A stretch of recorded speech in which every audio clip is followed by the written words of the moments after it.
ವಿದ್ಯೆ ಕಲ್ತವ್ರು ನೀವು ಕೆಲ್ಸಕ್ಕೆ ಹೋಗ್ಬೇಕಾದ್ರೆ ಹೆಚ್ಚು ಅಂದ್ರೆ ಒಂದು ಪೆನ್ ತಕೊಂಡು ಹೋಗ್ತೀರಾ. ತಿಂಗಳಾದ್ರೆ ಸಾಕು ಸಂಬಳ ನಿಮ್ಮ ಅಕೌಂಟಿಗೆ ಬೀಳುತ್ತೆ. ಆದ್ರೆ ನಮ್ಮ ಕೆಲಸ ಹಂಗಲ್ವೇ? ಬೇಸಾಯ, ಬೀಜ, ಗೊಬ್ಬರ, ಔಷಧಿ ಅಂತೆಲ್ಲ ತಕೊಂಡೋಗಿ ಮಣ್ಣಿಗೆ ಹಾಕ್ತೀವಿ.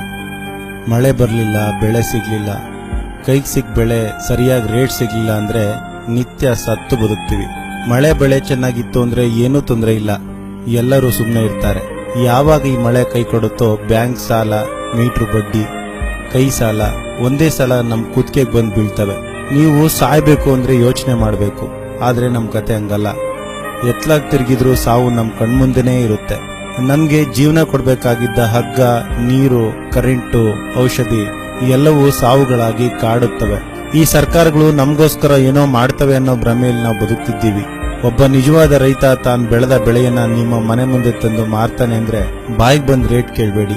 ಈರುಳ್ಳಿಗೆ ಯಾಕಿಷ್ಟು, ಬೆಳ್ಳುಳ್ಳಿಗೆ ಯಾಕಷ್ಟು ಅಂತ ಚೌಕಾಸಿ ಮಾಡಬೇಡಿ.